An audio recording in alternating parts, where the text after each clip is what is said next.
Good afternoon, everybody. I'm Sean Beaumont, the Training and Education Committee Co-Chair for MRPA.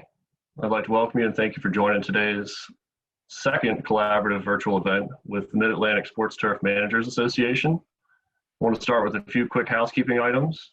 Please want to ask everyone to keep their microphone off to help us all focus on the content being presented. If you have any questions, please just enter them into the chat box. Periodically, Pat will ask me if there's some questions that have been asked, and I will ask them to him. And after looking at the registration data, it looks like we have representation in the audience from Montgomery, Prince George's, Queen Anne's, Kent, and Harford counties, as well as some representation from our private industry partners and vendors. So it's great to see a diverse crowd, and I hope that everyone can bring something back to their organization after today. The title of today's presentation is Solving Common Problems on Baseball and Softball Fields, which is a very timely topic as our nation's sports fields have begun to slowly reopen. So all that being said, we have a great presentation ahead of us, and I want to provide a quick introduction and then let our presenter take the wheel. So Patrick Copley is the Business Development and Solutions Specialist for DuraEdge Products in the Mid-Atlantic region. He works with end users from all levels, from MLB to Parks and Recreation, to solve problems on baseball and softball fields. Before working with DuraEdge, Patrick spent 23 years working in minor league baseball. During that time, he was named Sports Turf Manager of the Year 5 times in 2 different leagues. In addition to all of that, he earned the designation of Certified Sports Turf Manager in 2005. So with that, I'll turn the mic over to Patrick. Thank you very much. And thank you to MRPA for hosting this. Thank you for MASTMA. Again, it's great to see these two groups collaborate. You know, we share such common interests and, you know, a lot of the same members, and it's just great to be able to offer this kind of education to help benefit both sides. So, you know, with that, you know, Sean talked about my history, and, you know, it's one I've basically been in minor league ball for the vast majority of my career. And over that time, I've been called to see a lot of fields, to inspect a lot of fields. And, you know, as far as our industry has come through science and, you know, just the people that are in it, there are still some basic universal truths, especially when it comes to baseball and softball infield skins. And these things are never going to change. And in my travels, I'm amazed at how often I run into these same issues over and over and over again. So I want to address all these today, and the intention is to be very practical and useful things that you can bring back to your fields and you know, implement. If not exactly, then at least it'll give you some ideas to improve your own field. So with that, let's get into it. The first thing you know, this particular topic of water, you know, a lot of you guys are in situations where you may not have water on your fields and may never get it on your fields. So I still want to mention it though, and we're going to mention it and then we're going to set it aside, because if you've ever been to a seminar on infield skins, this has been drilled into our heads for decades. Water is your most important maintenance tool, and it still is. No doubt it's that way, but some of you, that's out of your control. You may not have water on your fields, and we got to figure out a way for you to survive without it. But I'm still going to mention it because that rule is still there. Water is your best friend. Should not be something to fear, even the rain that falls out of the sky. So make note of that. We're going to set it aside, and I'm going to get into the other great problems that we run into. But first, I want to let's touch real quick on what a good infield skin is. All right, and the attributes that it has: traction, playability, resiliency, drainage, contrast, consistency. This is all what, you know, makes a balanced base soil. So for today, the one I want to concentrate on is drainage. Okay, so important distinction that you must realize is when you talk about drainage, especially from a infield skin point of view, there is percolation and there is surface drainage. Most of the time when people ask me about, you know, infield skins, and they talk about, does it drain? they're talking about percolation. They want to know if it's going to go vertically through the soil and maybe into a pipe if you have internal drainage. You know, the problem is with infield skins, you rely on surface drainage. That means it's moving horizontally over the top. All right, so remember this distinction because I'm going to come back to it. The other thing is, a lot of times I like to say on this particular chart with drainage, I like to take that word out because you rely on surface drainage so much and replace it with stability. Okay, what does your infield mix do when it is wet? All right, so again, remember that because I'm going to come back to it later. So when it comes to drainage, we're going to hit on the #1 problem that I see everywhere, and that is grade. There's a lot of subsets to the grade problem, and a lot of times people will spend their time fighting what are symptoms of a grade problem and not, you know, solving the actual problem of the grade itself. So this picture here, this is actually Altoona, Pennsylvania. You can see the date on the photo. So this was the AA field for the Pittsburgh Pirates. And I used to laugh because when I would tell people about the drainage of this field and the problems with it, they would say to me, well, I don't know what you're talking about. It has a state-of-the-art drainage system. Okay, so obviously, you know, I didn't agree with that. So that's always a red flag to me whenever you hear the term state-of-the-art drainage system, because, you know, and I've said this before, you know, it's water going through soil into a pipe. And that's something I think the Romans figured out way back when. So when you talk about state-of-the-art drainage, you know, that's, like I said, it's always a red flag for me. But this picture illustrates that that is a sand-based field with internal drainage, and yet there it sits with water all over it. So what is the issue? And the issue is grade. That is a flat surface and sometimes concave. So, you know, how do we battle this? All right, so the one good thing, you know, about rain, when it comes, it's going to show you your problem areas. So if you're wondering what the, you know, what are the problems on your infield, go out and look at it after it's done raining. You know, the picture on the left shows a very common problem. A lot of, you know, the infield is generally graded the right way. It gets to a point and then stops, you know, basically right on that infield arc. That's one very common problem. Now look at the picture on the right. The water has not moved where it needs to at all. It's sitting right there in a low spot about the area that the third baseman plays. So it's a, you know, an isolated low spot. So get out there, you know, take a picture. This will give you a reference point when you go to repair these areas. So the great thing about water, it doesn't lie. A puddle means the grade is off. Somewhere the positive surface drainage is interrupted. And the key is to figure out where and how to fix that. So let's get back to the word drainage. All right, the only way to drain an infield skin properly is to maintain the surface grade and through lip management. Okay, this goes back to the word percolation again. So your infield skin is not meant to percolate.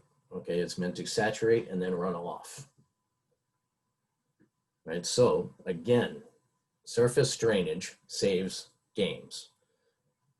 In the career I've had, what does that mean? Well, you know, well, we were in a private industry, minor league baseball. If we didn't play, we didn't make money. All right, if you're dealing with tournaments, if you don't play those games, you might be giving refunds. All right, if, you know, even in a municipality situation where, you know, these, it may not be revenue you're getting from that field, but, you know, you're providing a service to your citizens, a quality of life service.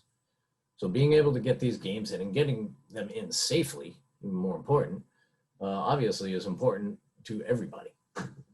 So let's look at the grades. The recommended 0.5% grade in all directions. That's your ideal. All right, that's your Major League Baseball specification. If you're on a, say, a native soil field, you know, you can increase that because, you know, a lot of, you know, the Major League Baseball fields are all sand-based. Those fields are going to drain very well. A lot of us are dealing with native soil fields, so you're not going to get the percolation rate in your turf areas. So you might have to increase that grade a little bit. I don't like going beyond 1% because it starts to get a little steep for my taste on a baseball field. You see them out there, but I would say if you're in a position where you can flatten that out a little bit, you know, I think that would be a good idea. Try not to get over 1%. And here's an illustration of what I mean by that. This is a, you know, a very basic blueprint. This is one of a few different ways to grade an infield. But you can see, if you see the arrows from the infield, everything, that is the direction the water is going to go. So if you get a big rain event, that's where your water is running. Okay, so remember, in baseball and in softball, of all the people on the field at any one time, it could be, you know, with umpires, 10 to 15 people on the field at any one time, only 3 of those people are standing in the grass, are standing in the outfield, all right? All the action happens right in here in the infield. So very important that that is a well-draining area. All right, so again, it's surface drainage that will save ball games. All right, so we know what it should be. How do we keep it that way? So you got the old school way and the modern way. You got laser graders, and then you got the old school string line. There are a lot of different forms in between.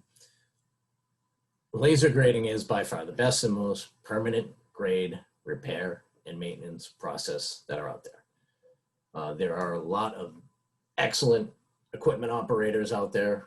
You know, I've seen them, you've probably seen them, but lasers were invented for a reason. They are more accurate than our eyeballs or string.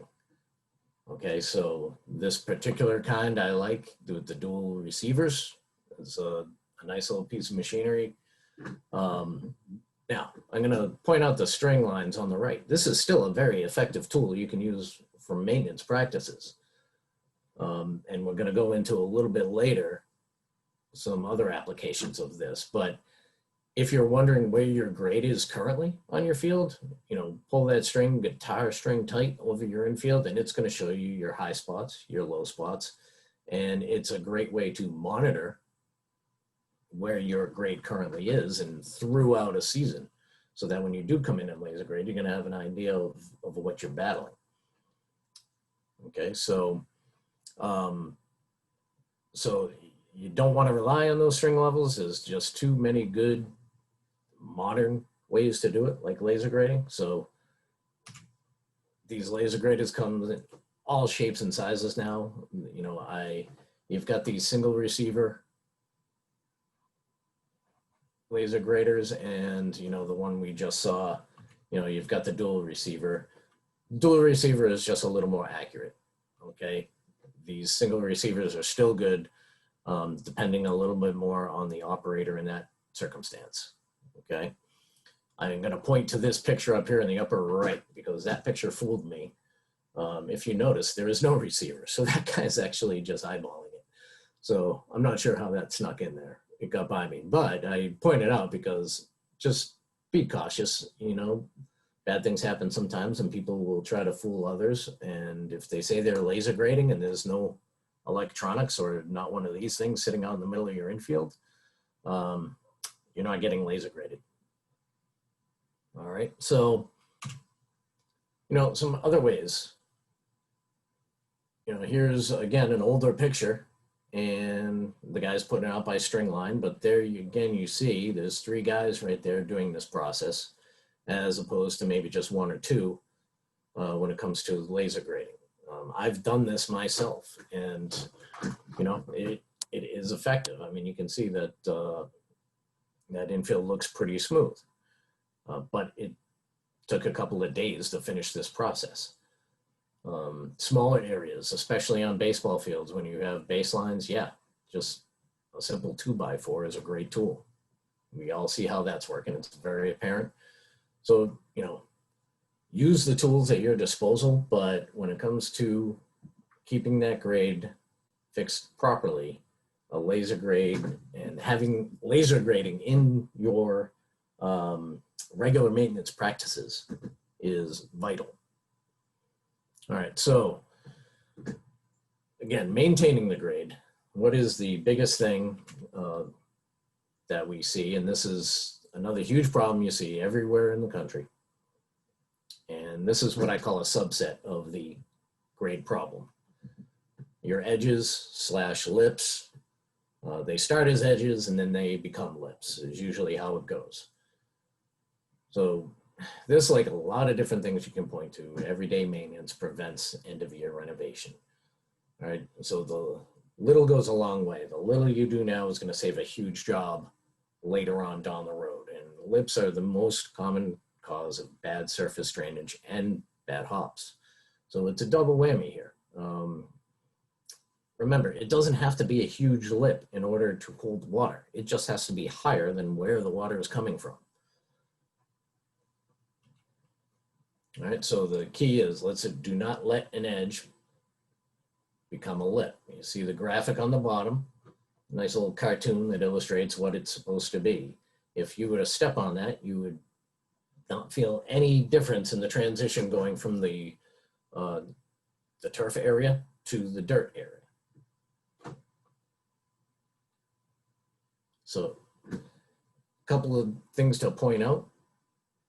If you've heard any infield talks at all, keep that drag away from your edge, about 6 inches, even a foot, all right? You see a lot of infield material, top dressings contaminating your grass areas because people aren't careful with the drag. They start to hit the grass with them. That's an obvious way to build up your lip. You're gonna get migration from wind, water when it rains, just players kicking it around.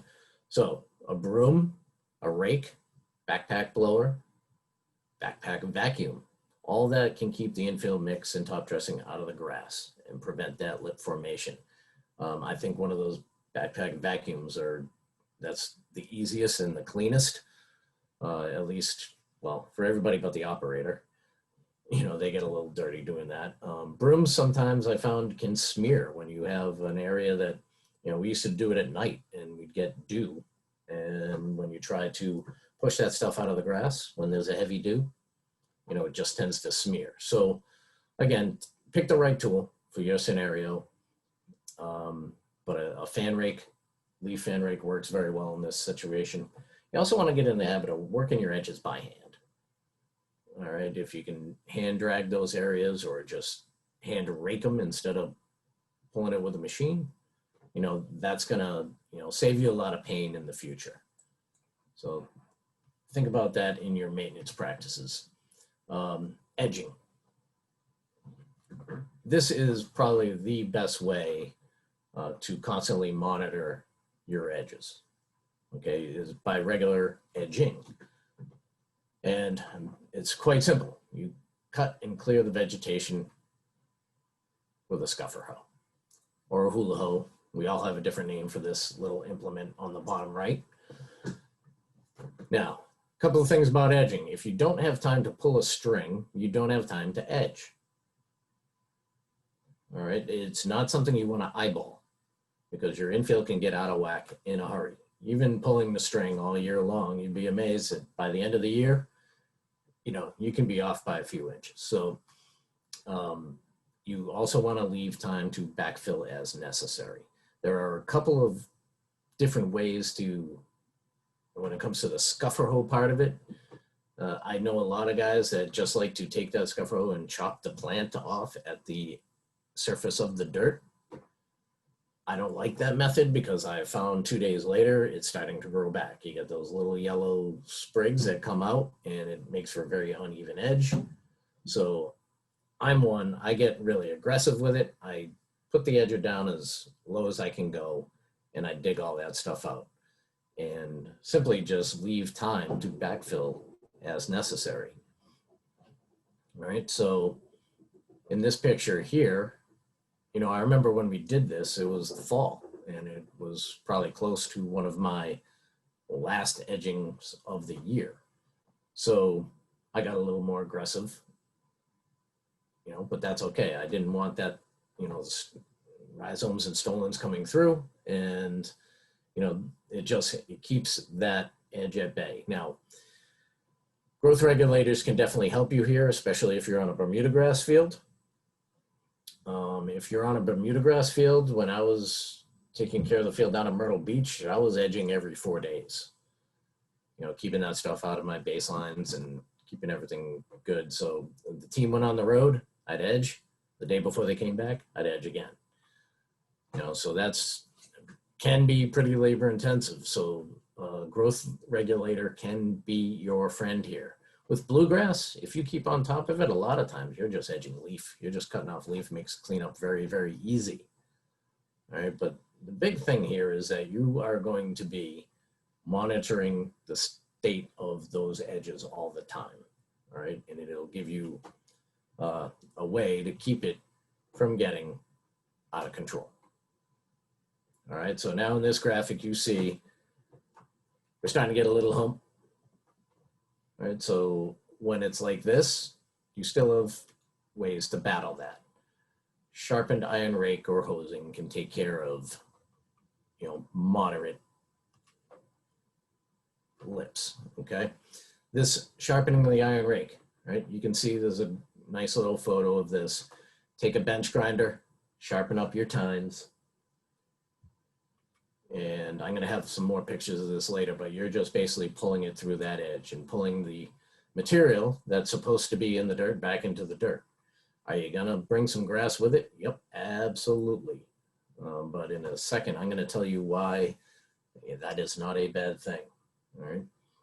The other way to do this is with a hose. All right, now, you gotta be careful here. Right, you do not need to blast that full blast, okay? You're just trying to move that dirt and top dressing out of the edge. And you may have to start 6, 12 inches back, depending on how bad this thing is. If you go and take that hose and blast it full blast, you could very well just blow out all the soil that's under your turf. All right, I used to do this barefoot, A, so I didn't ruin my shoes, and B, so I could just sit there and step on the edge as I went to make sure I was keeping it smooth. Accidents are gonna happen when you do this, so maybe have some sand with you as you do it, and you can fill in any chunks that you might blow out of it. But just understand, you don't have to, you know, go hog wild there and just, you know, blast a big hole in the edge, all right? You don't wanna cause more problems than you're fixing. And so be careful with this process. All right, now you also can use a verticutter to slice out the lip. All right.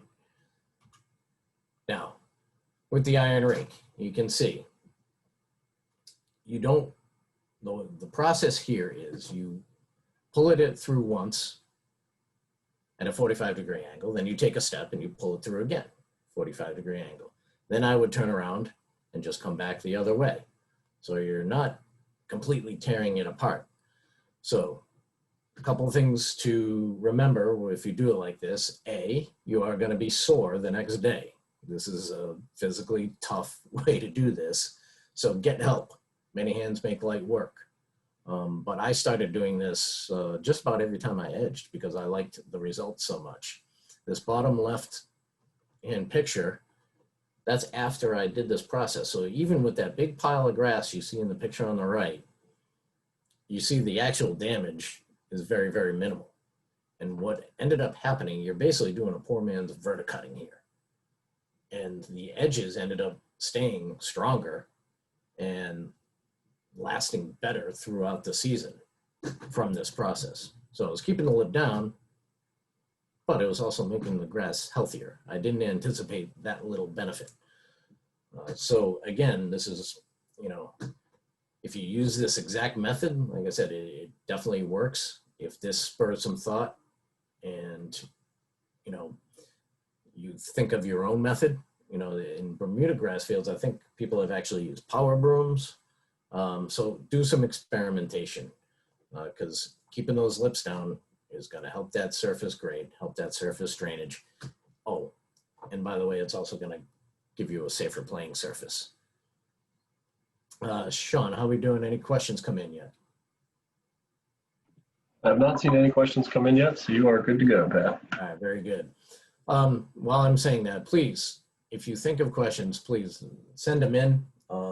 I want this to be as interactive as possible, and I want to make sure we solve the problems that you're experiencing. So make sure you take advantage of that. Send your questions in. All right, so once you have the small hump, if you let it go, then things start getting really ugly. Okay, you see the illustration at the bottom here, and this is something I've seen them lips as wide as a foot, as wide as 4 feet, and you know, so worst case scenario, yeah, you might have to regrade your entire infield, grass, dirt, the whole thing. You don't want to get to that point. All right, so you can see in the picture here where they've cut out the sod front, side, and back of this infield. Okay, because apparently, and I've had to do this, the lip gets just to the point where all those the little tricks is not going to do it. You just have to cut it out and regrade it. Now, this part here is really important, because what happens, and this is, you can mark this down as the next most common problem that we see around the country. The lips start to raise. You can see the illustration at the bottom, all the material. So that starts to get higher. Water stops flowing off of that field. So people make the connection and they say, all right, water's not falling off the field. The infield is too low. So you get a hump in the back, a hump in the front, and they're trying to fill that hole in the middle. This leads to infield dirt being bought every year for a field and dumped on that field year after year after year, and then you eventually get a plateau. A couple of weeks ago on Twitter, I sent out a little video, and this scenario happened on a softball field, and we took a good 3 truckloads of infield material off the softball field, 70 tons. And so think about the amount of money that you're wasting when that scenario happens. Right? So if you think it's a economic thing where you don't have time or you don't have the funds to do laser grading, think of the money saved. So instead of bringing up and plateauing your field with more and more infield dirt, you're keeping it the correct grade. And, you know, infield dirt should not be a yearly expenditure on a field. It shouldn't. All right, so look at the grades on your field. All right, see if this scenario is happening. Now, here's a plateau. This next few set of pictures is going to show you an actual project that was done with the North Carolina STMA and the South Carolina STMA at their conference. It was a couple of years ago. I can't remember the exact date. And this is Myrtle Beach High School. And you can see by the level that's coming off that field, you know, that's a good 6 inches high. So they had been adding dirt just in the description I just gave year after year after year. So they're, you know, they had a big plateau up on their infield. And you can see that right there, 6 inches. Okay, so how do you fix that? Well, you're gonna have to resod, you're gonna have to tear out some sod and regrade. Now in this particular renovation, it was a very modern approach.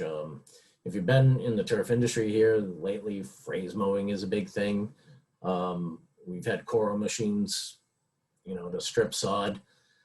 This machine here is kind of a combination of that, but if you look closely in this bottom picture, it's got dual receivers on it. So this is laser guided equipment. This was pretty slick. It came in and just sliced that edge down. And then afterwards, we could come in and laser grade the infield and make it all tie in together and get that positive surface drainage. So this machine came through, it was set at the height it needed to be, and the lasers kept it at the height it needed to be, and just sliced off everything that it didn't need. So this was a pretty amazing process. So again, another just more modern solution to this bad lip problem. And then you see this was the finished product. And remember you went from having an edge like that on front and back.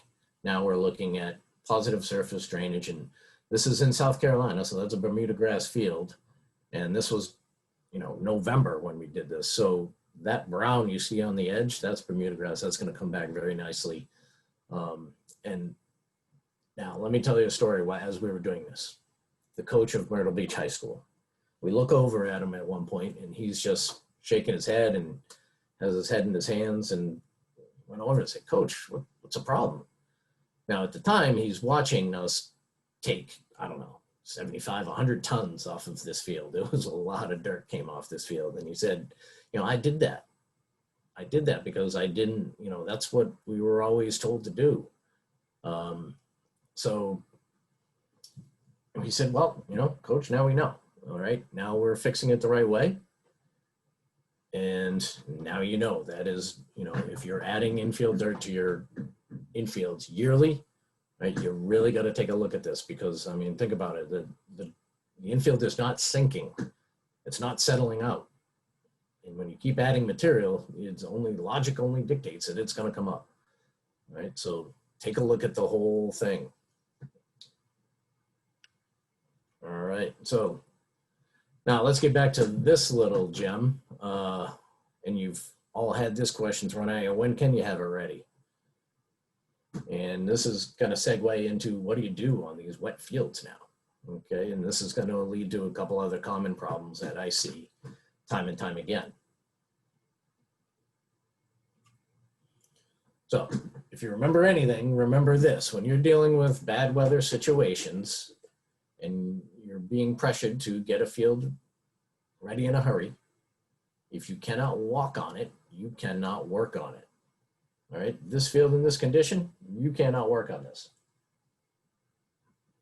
All right, you can see you're sinking ankle deep into your infield.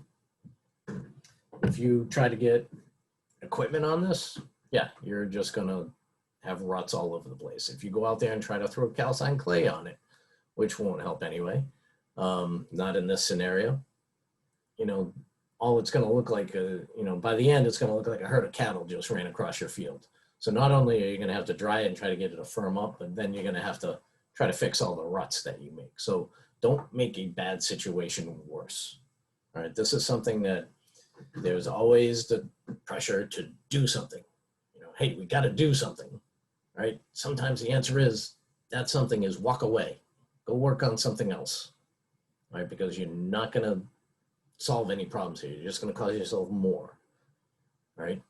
So the reason calcined clay isn't going to help in this scenario, most or all of the surface water is basically gone. So what you're trying to do here is dry a column of dirt, all right, 3-4 inches down. Okay, this is a situation where, you're not playing today, at least not safely. So pack it up, come back later when you can actually do some good in this field. I point to this picture on the bottom left, elephant shoe. When you're walking across an infield and it starts to stick more to your shoe than it does to itself, that's a really, really good sign that you have a soil problem. You have an issue with your materials at that point. let's go back to when we were talking about drainage on an infield skin. You know, I asked, like, what does your soil do when it is wet? All right, when it does this, what you're seeing right here, okay, you have issues. You know, when things are all set up right, here's a great illustration. You know, these games are being played in the pouring rain. The one on your left was the World Series from, you know, oh, going back a ways now. I can't remember what year that was. But you can see, you know, they're playing on it. You know, BJ Upton there is stealing a base in the pouring rain, sliding. And if you note, look at the bottom of his shoe. There is nothing sticking to his shoe right there. Okay, so that's an infield that's properly set up. And that's what I mean by stability. What does your infield do when it is wet? It stays stable. All right, so remember that, stability.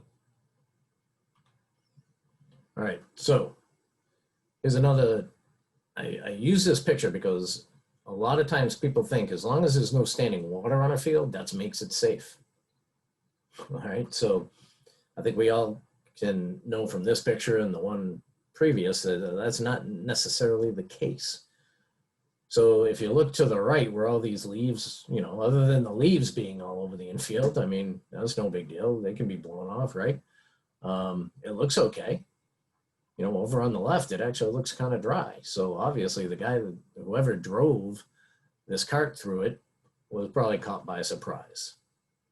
All right, so lesson one, walk your infield to give it a test. All right, so, and two, just because there is no puddle doesn't mean that it's safe. Okay.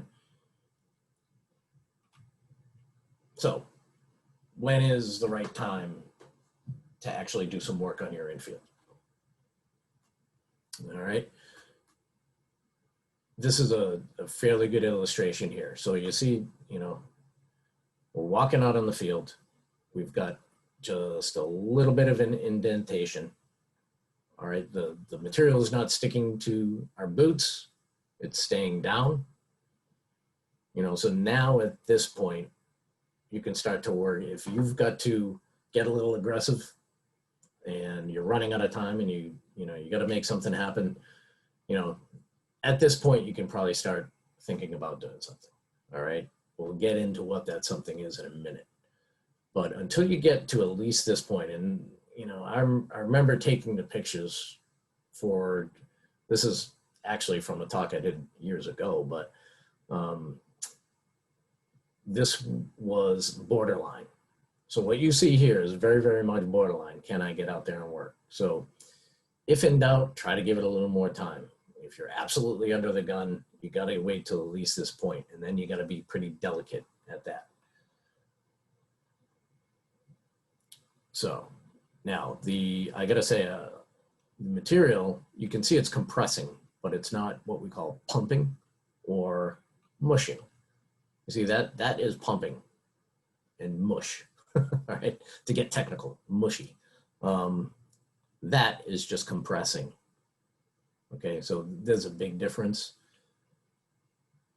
And I think that explanation and that pictures, I think you'll probably get it. All right, so let's go into what are some few things not to do.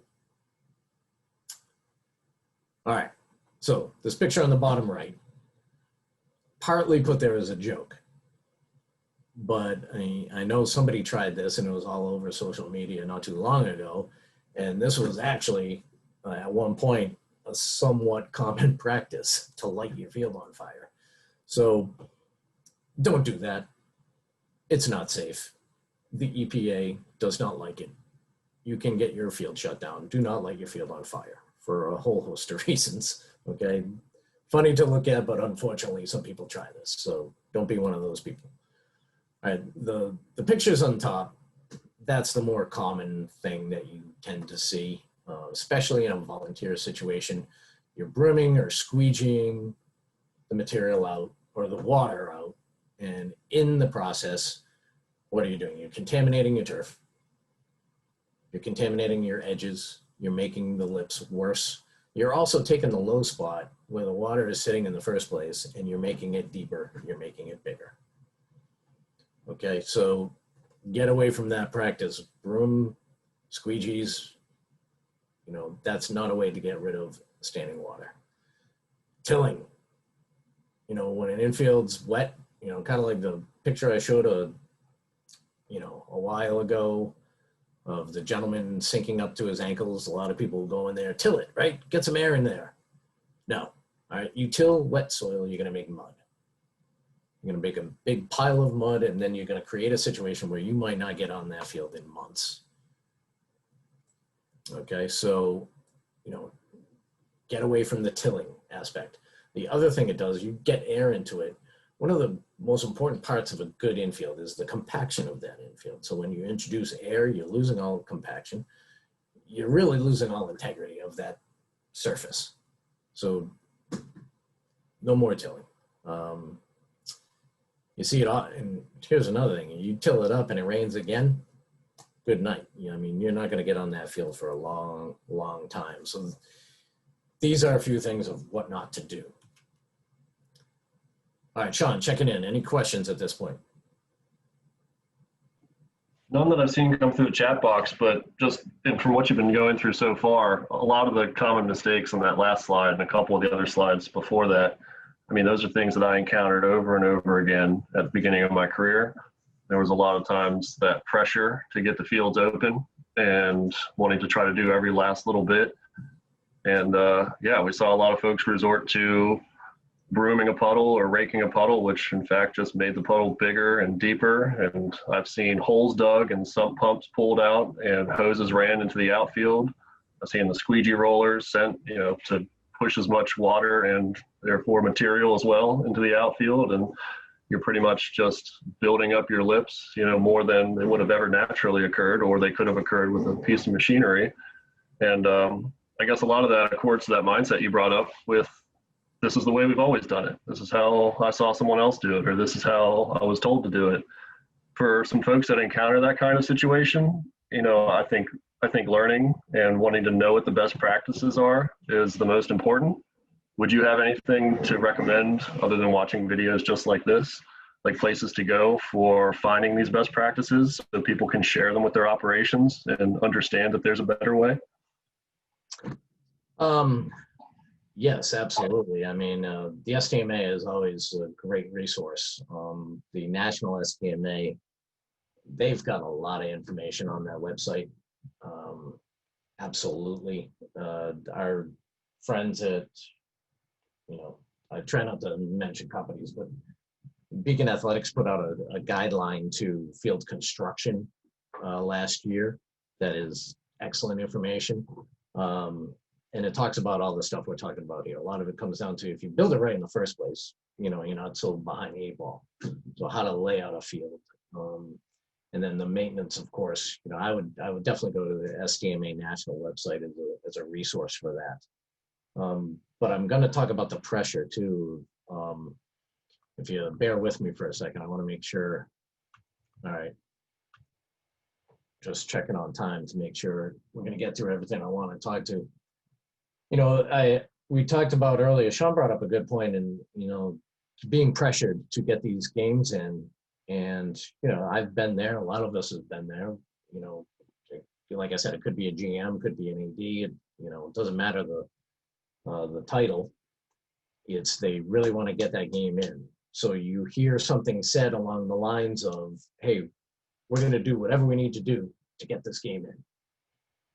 All right, and I'm going to point out, let me get to the next slide. I'm going to point out just how silly that particular statement is. Okay, so, you know, what do? We don't light our field on fire. We don't till it. When you're ready to do something, this is what you want to do. You want to scratch it, okay? You're not going to be able to dry a soil with any real activity when it's wet 4 inches below, okay? So when you get to a point where you're just making a little depression with your foot and it's compacting, it's not mushing, then you can do something like this. That nail board is a great way to handle this. You can see it can be done by foot. It can be done just standing on the turf and just scratching it in one direction.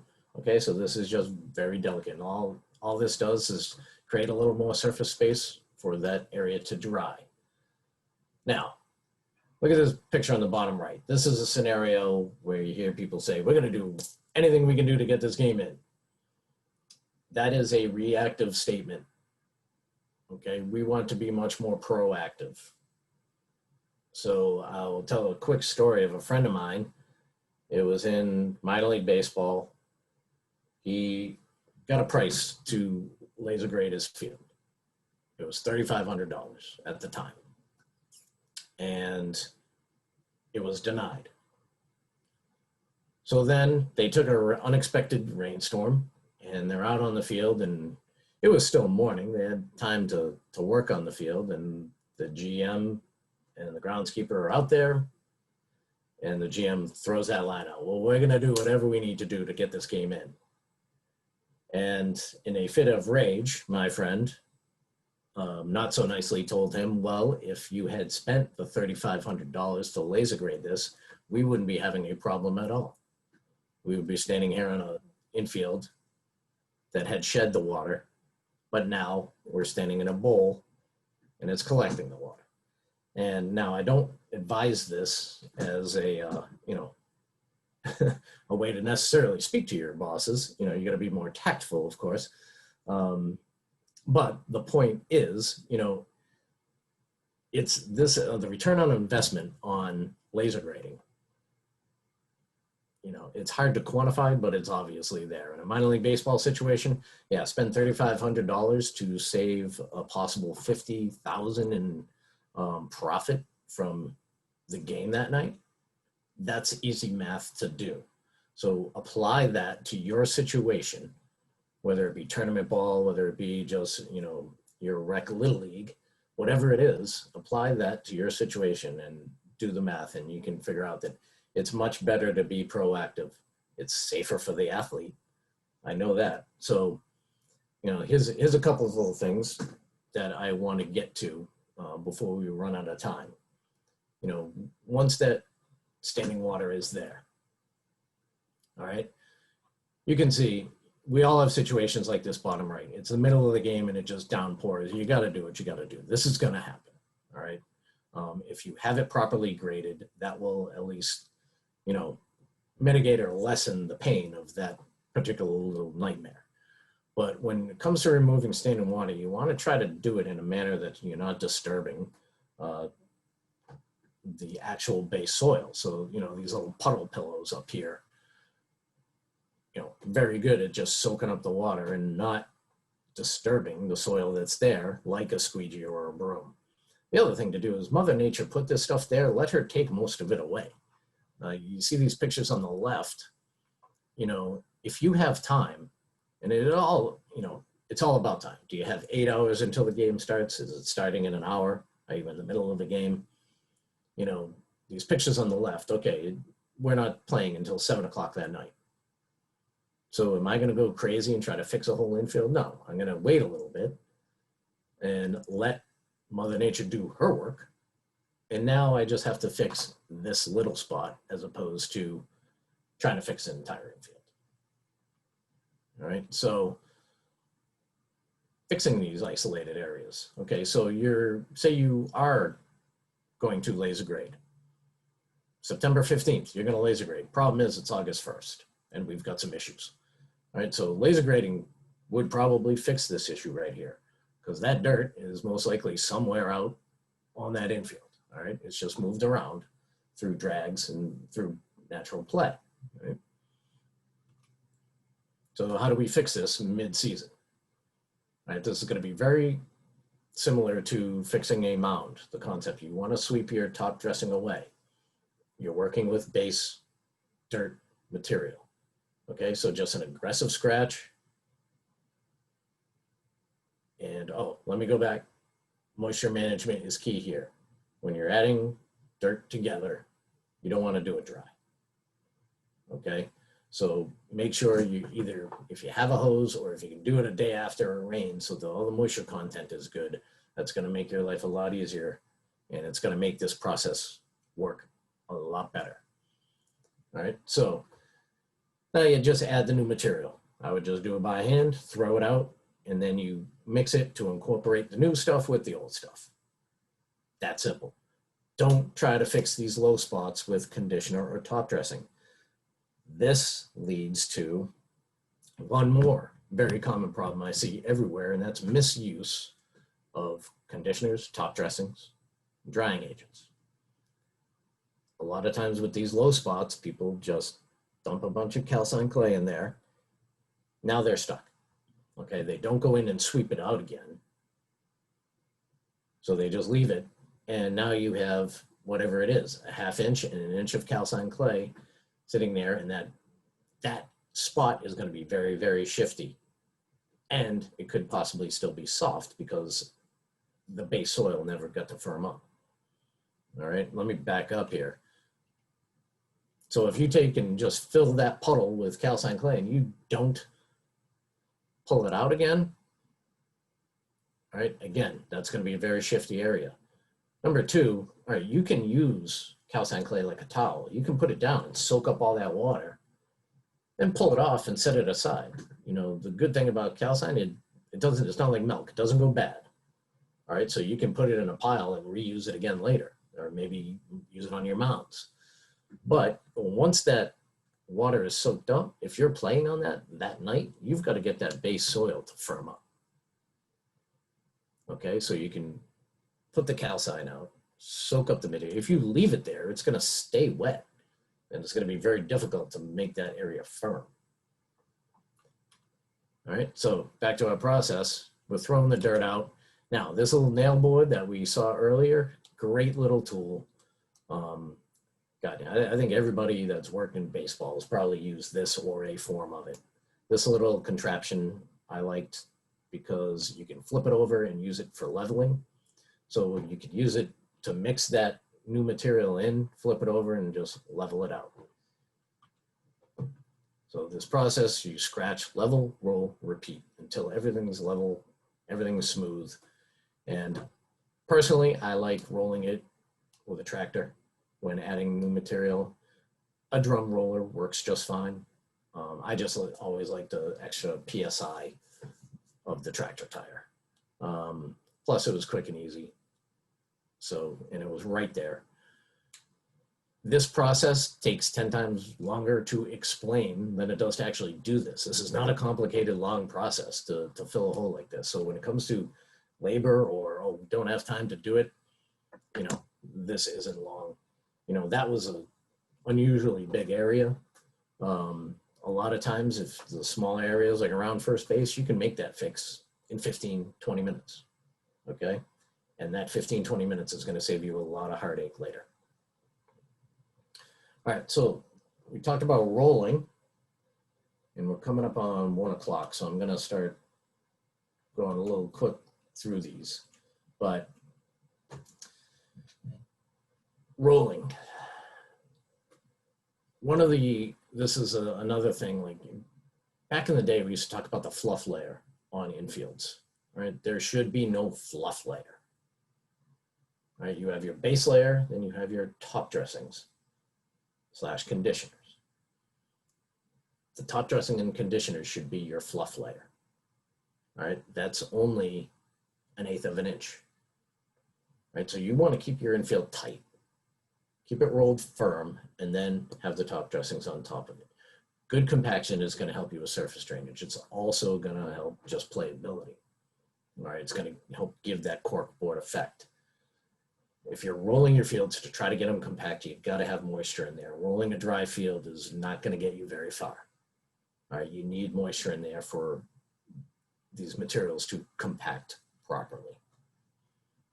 Okay, so this is still a thing that I see very, very often, especially in situations where they're not using conditioners or top dressings, which are both a very, very key ingredient to having a good infield. So they'll get it firm and then they'll nail drag it, smooth it out so it looks nice. But when you actually walk on it, it's fluffy and a little, to get technical again, poofy. Right? So what happens in that situation? A, it's shifty. It's not tight.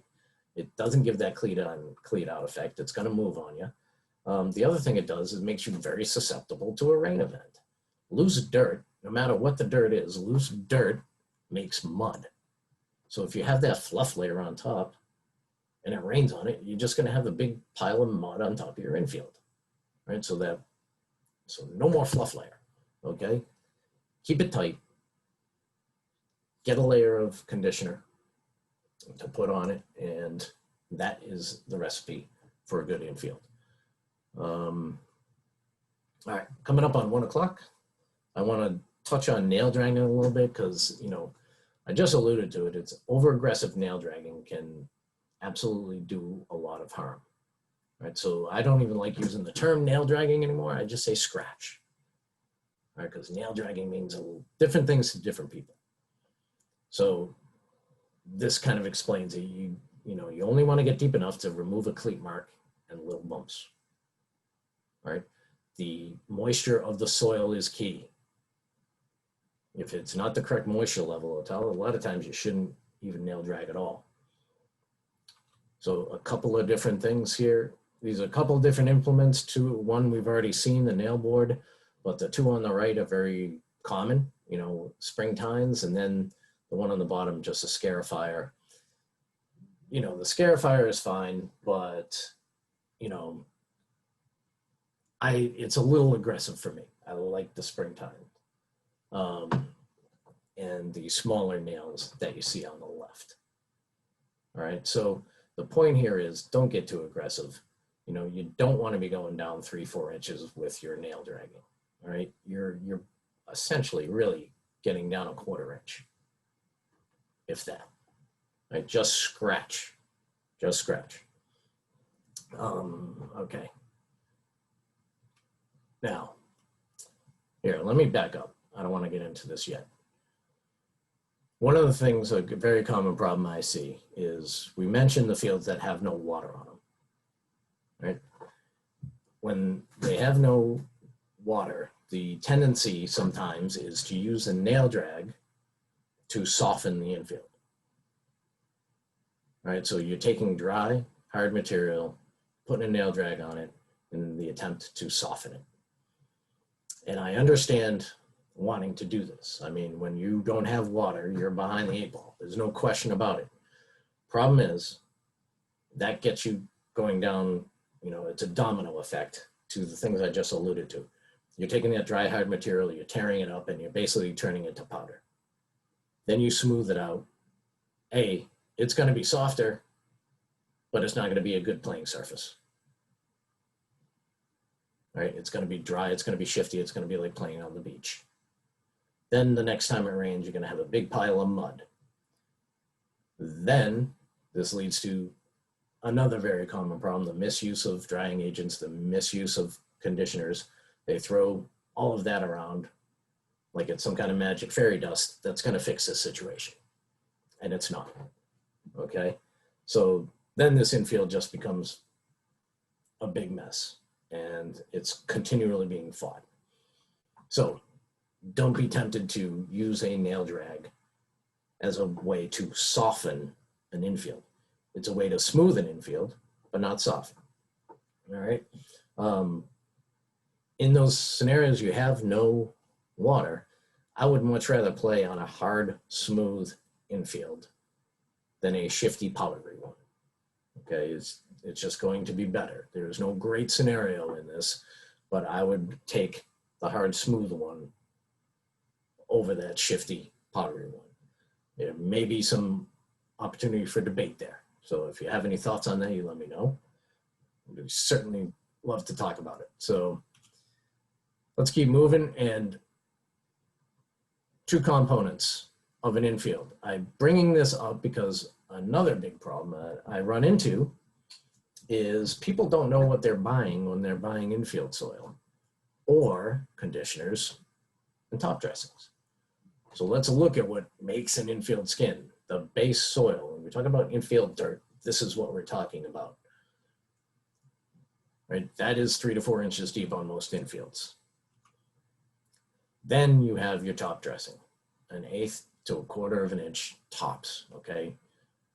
Now, there's a lot of different things that go into top dressings. It gets confusing because over the years, top dressing, conditioner, amendment, all have been interchanged talking about the same 2 or 3 products, all right? So these absolutely top dressings can make your infield better. It's a safer sliding surface, and it acts like a mulch. So when you do have water in your infield, you want to be able to keep it there. So a good layer of top dressing can help you do that. And it's going to, when you do have rain events, it's going to keep your stability on that very, very surface as the rain's coming down. That's what gives us the ability to play through the rains, like in the pictures that I showed you before. So just real quick on what is a top dressing. There's 2 different kinds that you should be dealing with: the calcined clay and the expanded shale. Calcined clay is the one just about everybody is familiar with. It's the material that you're going out to soak up a puddle. All right, the thing you got to pay attention to is the grade of that material. If you start using the fine stuff, otherwise known as drying agents, right, you're getting into a danger zone.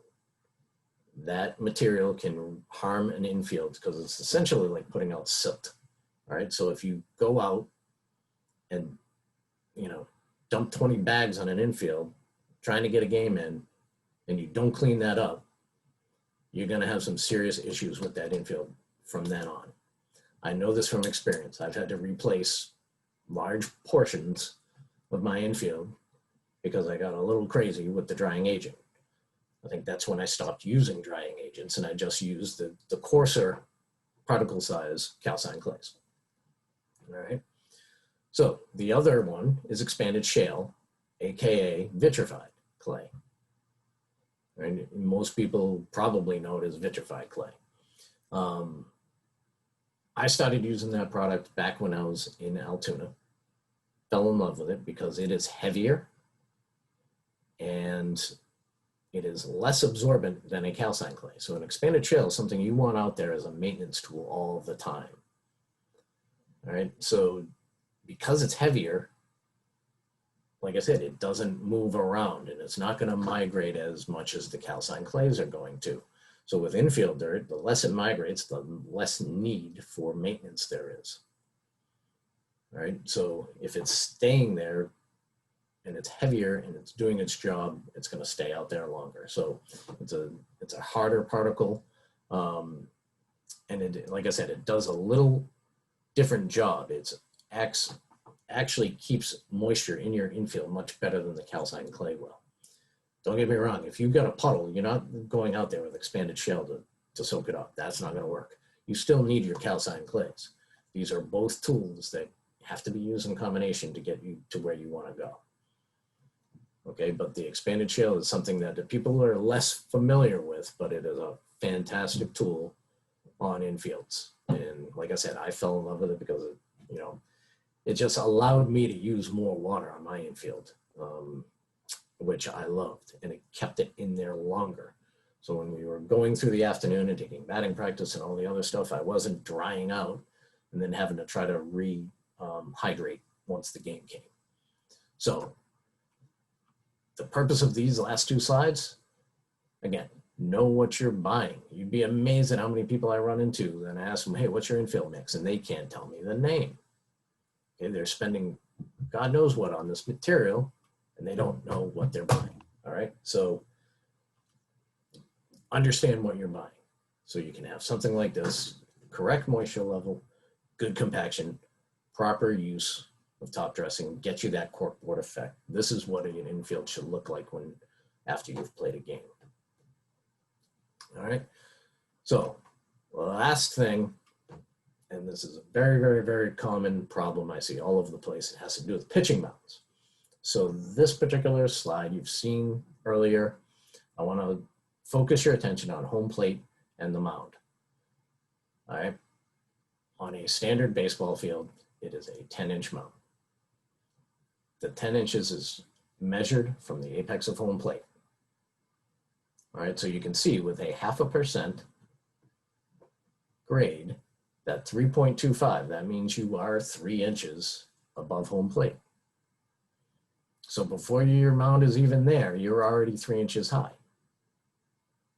Right? This is a very, very important concept. So if this infield was at 1%, that means you would be at 6 inches high. You'll have only 4 more inches to go until you're at the level that the pitching rubber should be. All right. This is the reason why I run into mounds that are, I've seen them as high as 22 inches. Okay. Anywhere from 14 to 22 and everything in between. So if you don't grasp this concept, this is something that needs to be discussed at design and construction of the ball field.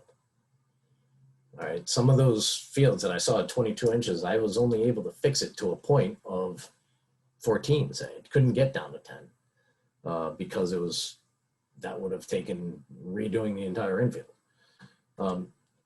If you're doing this for competitive advantage, well, that's just silly. Don't do it. Okay, both pitchers get to throw off of this thing. The group I'm talking to here, we're more on the maintenance side of it. So competitive advantage is not our job. Our job is to make sure we have a good, safe playing surface. A 22-inch mound is not safe for anybody.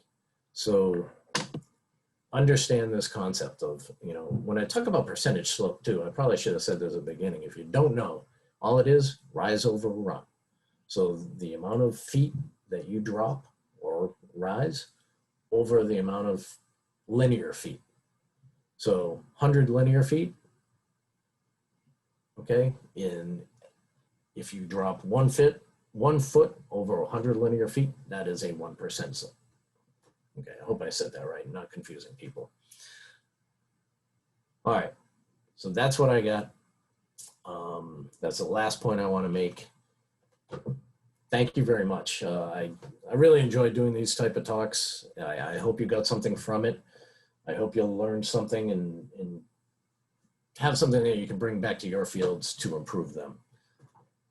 This is my contact info. If I said anything that confused you or that you want to argue or you have any questions, please reach out to me. We're also on Twitter at Coakley Irish.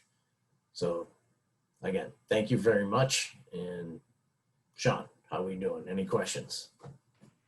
We're doing great, Patrick. I looked in the chat box. It looks like we didn't have any additional questions roll in, but I think that everything you covered really struck a tune with me. This is something that I wish, maybe in my onboarding process when I first got into this industry, because, I went through college. I wasn't anticipating being in recreation and parks, and here I find myself and I love it. And when I started out, it was a lot of learning on the fly and learning from a lot of those. This is the way we've always done it. And not so much starting off from a point of looking at what are the best practices, what are the pros out here doing. Somebody like yourself, you've had experience on kind of all sides of the game. And so you've seen what works. You're here sharing what works with us. And I really just hope that everybody else who's joined us here today and anybody who watches the recording in the future is able to learn something from this, is able to take this back to their maintenance yard, back to their sports complex, and share this with their coworkers, share it with their managers. It will be posted on MRPA's YouTube channel. It'll be shared around, I'm sure, a little bit on social media between MASTMA and MRPA. You can always go to mrpanet.org to pull it up. So I think it's going to be a really valuable resource, and I just wanted to say thank you. Absolutely, and you bring up such a great point. Just so everybody knows, also I was a sports management major coming out of UMass. I got into this industry by accident and ended up taking care of ball fields. And the great thing is I got into baseball, and that's something that was not taught at school. The turf schools were teaching turf. They weren't teaching baseball skin maintenance. And even nowadays, you don't see very much of it in the turf programs. They dabble in it a little. It's getting better. But it's something that's very much learned a lot by trial and error. So,